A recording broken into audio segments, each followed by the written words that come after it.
Get your things and leave. This house is for family only. Margaret shouted as she threw my bag onto the sand. I don't care what my son says. You're just his wife, not real family. My name is Olivia. I'm 34, and my mother-in-law was kicking me out of our beach house while my husband James was away for work. For 8 years, this had been our summer home, a place full of happy memories with James and our daughter, Emma. Margaret stood on the deck, angry and red-faced. Behind her, my sister-in-law, Amanda, smirked. She was already imagining how she would turn my art studio into a playroom for her kids. Did you hear me? Margaret snapped. Pack up and go. Amanda's kids need the space. They're real family. I calmly picked up my bag, brushing off the sand. Of course, Margaret, I understand. She frowned, expecting me to argue or cry. Well, good, she muttered, disappointed. James will agree. Family comes first. Oh, I'm sure he will, I said with a small smile as I walked inside to pack. I could hear Margaret and Amanda talking in the kitchen. That awful blue paint in the master bedroom. Gone? Margaret said. And that silly art studio? It'll be a perfect playroom. As I packed, I thought about James's grandfather, Robert. He had built this house with his own hands and always welcomed me, even when Margaret didn't. You're the daughter I always wanted, Robert had told me before he passed away. Promise me you'll keep this house full of love. Real family, not just blood. I had promised him, and he had done something to make sure I could. Margaret appeared in the doorway. I called a car for you, she said. Amanda's family will be here soon. I picked up my bag and smiled. Just one thing before I go, I should call the security company. Margaret frowned. Security? Why? To update the codes. Can't have unauthorized people in a house. Amanda stepped forward. This is our family home. I looked at them and said, actually, it's mine. Robert left it to me. Silence. Margaret's face turned pale. Amanda's mouth hung open. You're lying, Margaret whispered. I pulled a paper from my purse. Want to see the deed? Robert made sure it was official. Margaret grabbed it with shaking hands. As she read the final paragraph, her eyes widened. Robert had left the house to me with a clear note. This home is for real family, not just blood. This can't be legal, Amanda said weakly. Oh, it's very legal, I replied.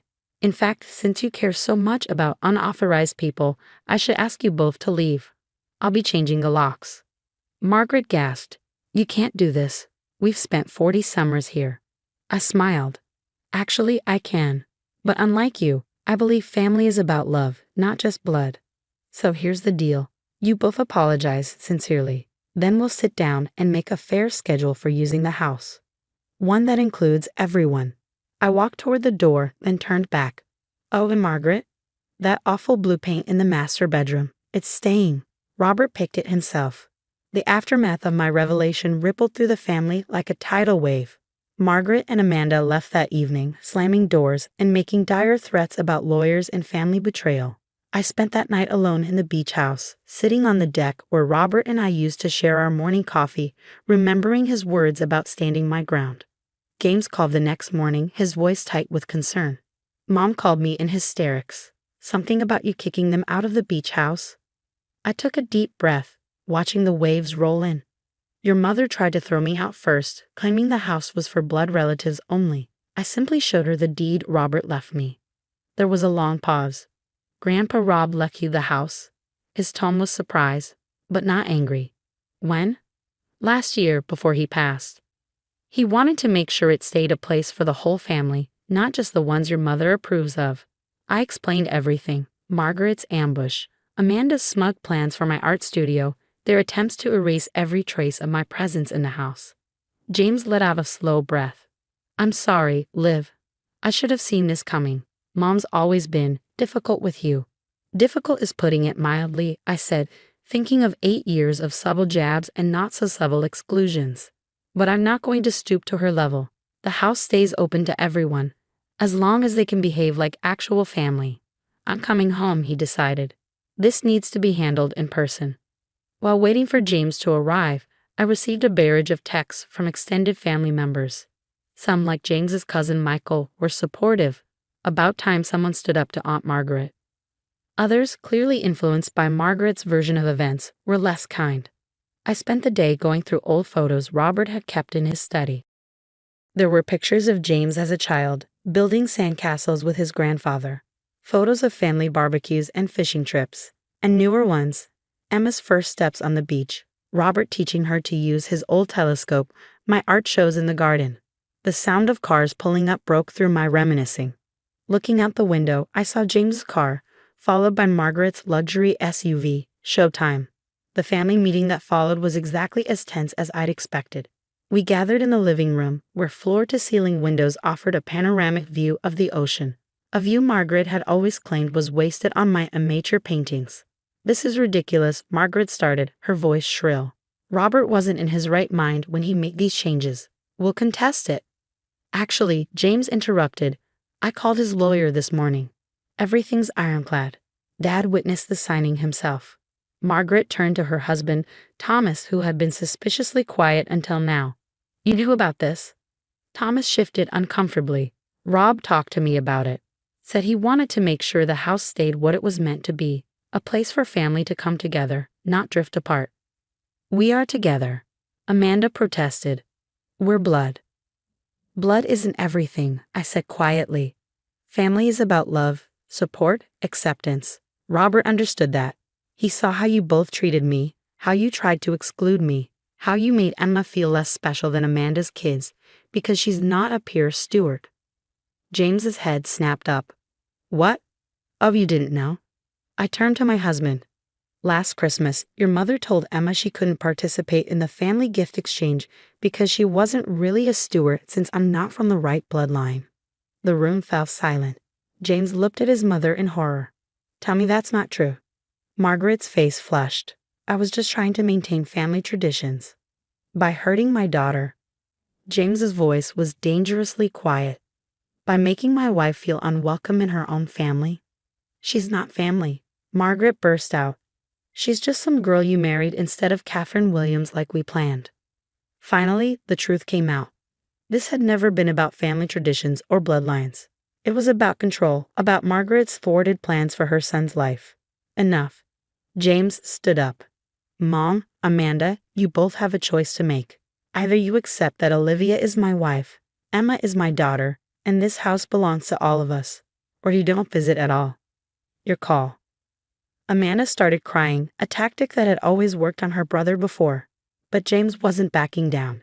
He moved to stand beside me, his hand finding mine. "Robert knew what he was doing," he said firmly, "and I support his decision completely." Margaret stood up, smoothing her expensive slacks with trembling hands. "Well, I can see where this is going. Come on, Amanda. We know when we're not wanted." "That's the thing, Margaret," I said, stopping her before she could storm out. "You are wanted. Your family. But family means accepting all of us, not just the ones who fit your ideal image." She paused at the door, her back rigid. For a moment, I thought I saw her shoulders slump, just slightly. But then she straightened up and walked out, Amanda trailing behind her. Thomas lingered, looking torn. "She'll come around," he said finally. "She just needs time." "Rob, he would be proud of you, Olivia.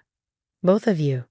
As the sound of cars fading into the distance filled the air, James and I stood on the deck, watching the sunset paint the ocean in shades of gold and pink. "I'm sorry," he said softly. "I should have protected you and Emma better." I leaned into his side. "We're protecting each other now. That's what real family does." 3 months passed and summer was in full swing. Emma had returned from camp, ecstatic to find that not only were we still at the beach house, but her art room had been expanded. James and I had converted one of the unused bedrooms into a proper studio space for both of us, filling it with easels, canvases, and the sound of laughter. The house felt different now, lighter somehow, as if the weight of years of judgment had finally lifted. Without Margaret's constant criticism, we were free to make the place truly our own while honoring Robert's memory. We heard through Thomas that Margaret and Amanda were spending the summer at an exclusive resort, making sure everyone in their social circle knew they were too good for the old family beach house. But their absence had an unexpected effect. Other family members who had stayed away over the years began to return. James's cousin Michael brought his kids for a weekend, something Margaret had always discouraged because his wife was too common. His sister Lucy, who'd been practically disowned for becoming a public school teacher instead of a lawyer, came with her girlfriend. The house was alive with the kind of genuine warmth Robert had always wanted.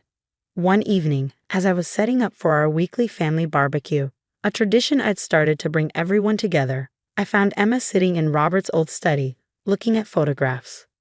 "Great-Grandpa Rob was really smart, wasn't he?" she said, touching a picture of him teaching her about constellations. "He was," I agreed, sitting beside her. "He knew what really mattered." "Is Grandma Margaret ever coming back?" Emma asked quietly. "Amanda's kids still won't talk to me at school." I pulled her close. "Sometimes people need time to learn important lessons. Your great-grandpa believed everyone could change if given the chance to understand what family really means." As if on cue, we heard a car pulling up outside. Through the window, I saw a familiar luxury SUV. Margaret stepped out, alone, looking uncharacteristically uncertain. James met her at the door. I could see them talking on the porch, his posture gradually relaxing. When they came inside, Margaret's eyes were red. "Olivia," she said, her voice lacking its usual sharp edge. "Could we talk?" In Robert's study, Margaret looked around at the photos, pausing at one of him with Emma and me, all of us covered in paint after an afternoon of art lessons. "He always said you reminded him of my mother," she said softly. "She was an artist too." I thought he was criticizing my choice to give up painting for a more suitable career. "It wasn't criticism," I replied. "It was recognition." Margaret nodded, wiping her eyes. "I've been talking with Thomas. And my therapist." She almost smiled at my surprised look. "I'm trying to understand why I've been so resistant to accepting you. And Emma, the truth is, I've spent my whole life trying to be what I thought a steward should be. I forgot how to just be family." She reached into her bag and pulled out a small package. "I found this in my attic. It's my mother's old sketchbook. I thought maybe Emma might like to see her great-grandmother's art." It was a peace offering, small but significant. "She'd love that," I said. "We're having a barbecue tonight. Would you like to stay?" That evening, as the sun set over the ocean, our expanded family gathered on the deck. Margaret sat with Emma, showing her old sketches and for the first time, really seeing her granddaughter. Amanda called, tentatively asking if she and her kids could visit next weekend. Thomas caught my eye and smiled, raising his glass slightly. Above us, stars began to appear, the same stars Robert used to name for Emma. I could almost hear his voice. "Family isn't about being perfect, kitten. It's about being together." The beach house had become what it was always meant to be, not a symbol of status or bloodline, but a home where family, in all its imperfect, beautiful forms, could grow together. As I watched Margaret genuinely laugh at one of James's jokes, I realized that sometimes the greatest act of family love isn't holding on to anger, but opening the door to change. Robert had known that all along. That's why he left the house to me, not to exclude, but to include, to build bridges instead of walls. In the end, it wasn't about ownership at all. It was about creating a place where everyone could belong, where blood relatives only transformed into all are welcome. That was Robert's true legacy, and we were finally living it.